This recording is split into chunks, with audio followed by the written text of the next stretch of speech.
The battle that many people like to talk about is, do you want an XCR or do you want an Assault?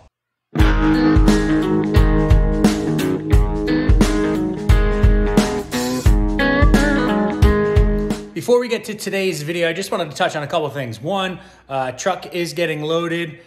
First trip up to the hill this upcoming weekend. So that'll be November 2nd and 3rd will be Friday. Anyway, we're going up, get the house all set up. We will be at the Whiskey Jack's Halloween party Friday night. That is the 3rd. And then we'll be setting trails up for Turn Ridge Riders on Saturday. So that's a video to come. But anyway, I just want to let you guys know that. On top of it, in the beginning of every video, I always say, make sure to hit that subscribe button or make sure to subscribe. You guys are probably annoyed at seeing that. And the reason that I do that is, believe it or not, 71% of the people that watch this channel are not subscribed, believe it or not. So thank you to the guys that have subscribed. The people that have not, maybe you don't know how. So when you're watching the video, right underneath the title of the video, there's a subscribe button. Click that. You'll get notified when new videos go up, et cetera, et cetera. It helps us out tremendously. So make sure to hit that subscribe button. And now back to the video. If you guys are up there, come over by Whiskey Jack's. We will be there, me, Joey, Brandon, and NITRO. The battle that many people like to talk about is, do you want an XCR or do you want an Assault? So we have the two options here that is frequently talked about for trail performance or just all-around performance. We've talked about the Assault before and how, yes, it is a crossover, but guys love it for trail. But then they also have the XCR that is, race bred and, ready to take the biggest pounding that you could get. So what one do you actually pick? And we're going to talk about it today because this is something that we get asked very, very, very frequently. Do I want an Assault or do I want a short track XCR?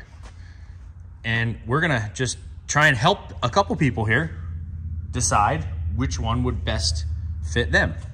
So who better than to do that than the man, the myth, the legend, Mr. Bruce here. Okay, so the first of all, as we've talked about before and how the Matrix are, is sitting on the snowmobile, grabbing the handlebars, where everything is the same between these two sleds, except for an inch higher riser on the Assault compared to an XCR. Assault always comes with 7S. An XCR, you can buy it standard with the standard gauge that we've had for years. Which this one actually has. Or you can, when you're still checking, you can put a 7S in it, or you can put a 7S in it later if you want. So the other thing is the bars on an XCR do have the hook on this side, which is really comfortable. Definitely use it a lot. Yeah, it's a nice added feature. Yeah, I mean, bar wise, other than that, they are very, very similar, right, as far as how how the bend is and everything. Yeah, ergonomics, same exact pocket that you sit in between an XCR and an Assault. Yeah, they are not any different. There's no different geometry anywhere that you're sitting when you're where your feet go. Yep, everything is the same. It's all the same.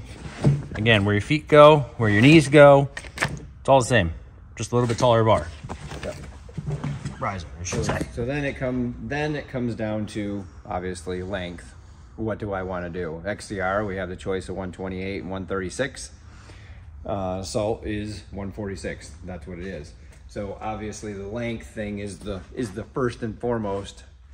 Besides the point of, do I just want to beat it up in the trail, or do I want to have the playfulness of this and be able to be off trail in the fields, or get, when you're in the ditches and you do have all that snow that we wait for, that you can float over it. Right. So that's, or do you want to be the wheelie master on this? Yeah. Or do you want to have a planted sled? Yeah. So we'll start at the front of the sleds because that is very similar between these two. Again, just like we talk about all the matrices, they're the same across the board. They have the same front end, they have the same bulkhead, they have the same chassis. It's just different components that make each model what they are. So up front here, we're gonna have XCR, shock-wise. You have 2-inch body shocks, and you have high and low speed adjustable clickers. You have 100-pound front springs. We're gonna come over to the Assault. We also have 2-inch body shocks. You only have one adjustment for compression, and you also have 100-pound front springs. Yep. Yeah, so very, very similar there. Valving differences inside. XCR is going to be stiffer from the get-go. Obviously, that stuff can all be changed, which we do all the time. But the high-low speed split on these is nice. You can turn in that red knob and crank that in for those high speed or bigger hits and not really affect the low speed feel and where you feel it in the handlebars. Whereas when you're doing it on a single knob, it is affecting both. When you turn it in, it's exponentially affects it. You know, you go in 2-3 clicks, okay, maybe not so much. You go all the way until it stops, come out a couple, big difference. You know, and it is affecting the first movement, and it's affecting, yes, the bigger hits. Whereas on this here, you can be turning that in and not be affecting those first hits. So that's the most noticeable between these two shocks. But they both are velocity, as we've talked about before, where we have a position sensitive type of shock. The first movement in here is softer. Once it goes past where it's putting the oil into here and through the clicker, it gets stiffer when it gets in here. So that's that position sensing, meaning lighter at the beginning, stiffer when it goes past that clicker for that bigger hit. So both have that. Those components and, you know, the quality of the components are the same. Yep. So, I mean, front shock package, they're not very far off. Same springs, same body shock. And again, they're very similar up front. With an XCR from factory, you are gonna get a little bit longer carbide. You're gonna get an 8-inch carbide on an XCR, and on an Assault, you get the 4-inch. Yep. So you will have, again, that's something that you can change, but we're just going based off stock for stock, what direction you guys wanna go. Yep. So anyway, as we move back, again, it's the same. And the biggest difference, just like Bruce said about in the beginning, is track length, and we're gonna get into detail about rear suspension and how they both work. So we got our two options here that we're talking about tipped up on its side. And aside from just overall length of the track, so this one just happens to be a 128. Again, this comes in a 136 also. An Assault being a 146. We're gonna talk about how the rear suspensions actually work and the characteristics of what you'd feel on this one, you know, an XCR, and what you would feel on an Assault. You wanna start on the XCR, Bruce? Yeah. So yeah, on an XCR, we've talked about this stuff again before, but for the people that haven't paid attention to it or haven't had a chance to see it, this is a coupled rear suspension that is set up for the bumps. It is 2-inch shocks, like we talked about in the front. Both of these sleds have 2-inch shocks in the front. This has 2-inch shocks, front track and rear track. Both the same type of knobs that we were talking about, high-low speed, so it's split between the red and the black knob, and that is on all four also. This is a coupled suspension, which means the movement of this rear torque arm, we have a coupler block here and transfer blocks here. We've done this before on the bench where if you go back and look, you can see what we did with suspensions on the bench. But when this hits the bump, so you're entering the bump, this moves, it immediately pulls this forward and starts using this spring. So it's not using just that spring, it's using this spring too, and both of the pieces move a little bit together so that when you hit that bump the first time, doesn't have the tail sticking out, so then you hit it again.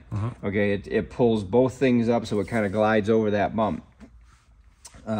We have options of springs, 3 different options, 4 different options of springs now for the rear suspension, depending on the weight of the rider. Where the front track is mounted here, it has a really heavy duty carriage here that supports the lower bolt of the front track shock and supports the swing of the rear. Very heavy duty. We've used it for years in Pro X stuff and race stuff. So it makes this whole area much stronger on an XCR. Double straps, when we talk about limiter straps, XCR has 2. Pretty much everything else that we're always talking about only has 1. Obviously, adjustment of low, medium, high for your springs. 4 rear wheels, aluminum blocks in the rear rather than on an XC or a VR1 where they're aluminum but they're coated in rubber, so they're, you know, just a little bit softer hit. This is made to be, you know, to again take those harder hits also a connector to go between the two so it doesn't bend the rails, because a more aggressive rider, hitting it all the time, you can basically pigeon toe the rails a little bit. So when you take that all into this being 128, 136 would be the same, except stretched out. You know, basically the distance between the bolt holes is just a little bit longer, you know, from 128 to a 136. All the moving parts are the same. So again, when we go over to the Assault, we're not going to be talking about the coupling, because it doesn't have it. So though it's eliminated back here, and we'll talk about a little bit of difference in the front track too. So when you come back here, this is the IGX suspension, is what Polaris has dubbed this. Yeah, it came out in 2017. Been a very good suspension. You do have a non-coupling, so there's no transfer blocks. There's no coupling rod. So when this hits a bump here, it does not affect the rear very much. It affects it only a little bit just because of where the rear shock is mounted, but it is not nearly as much as it does on a coupled rear suspension. Right. So this is non-coupled. The other thing is we're dealing with 2-inch front track shock. So now we have 3 2-inch shocks on this, 4 on the XCR. This one has 1 3/4 in the rear. Again, all 5/8 rods though on all these shocks that we're talking about. So again, a heavier duty shock can handle, you know, both of these can handle a lot of pounding with what's in them for shocks. Single knob though, not high-low speed. Yep. Where the front track shock is mounted, this uses a bar that goes across. It's bolted into the front, and that's it. That's where that pivoting is. There's nothing else that this is connected to in a swing like on the XCR. But again, there's pieces in that XCR that are much stronger right here than in this. But in a crossover sled, when you're in soft stuff, or again, not pounding the bumps like you would on an XCR, doesn't need it. Holds up fine. Right. Just some and without changes. having any, you know, rear scissor stops, you know, you are going to get a lot of weight transfer. Yeah. Which on the XCR, you know, they're there to keep the skis pointed down and not carry them, because you want it to turn and handle as, you know, as best as it could. Yeah, we talked about that a lot last year with the Boost, because the Boost had the 4-position block in the rear. Right, the quick adjust ones. Quick adjust ones, and we played with that last year and really noticed how much that does as far as keeping that nose down. Right. Yep. So as far as characteristics of how this Assault is going to feel to what the XCR is going to feel like while you're riding it, you know, quick little couple snippets. XCR, very planted in the, you know, aiming for the bumps, blasting through them, sleds real straight. It is very, you know, progressive with that coupled rear suspension, and very adjustable as far as what you want to use for springs. And then yes, obviously afterwards you can do valving depending on the person's riding characteristic or how heavy they are. But definitely made to aim for those bumps and go through. It's a terrain dominator. That's what they called it, and that's what it is.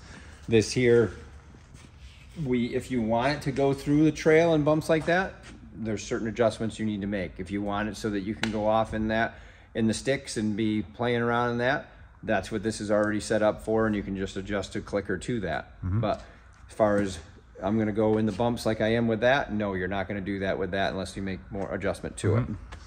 So XCR means business, Assault means partying.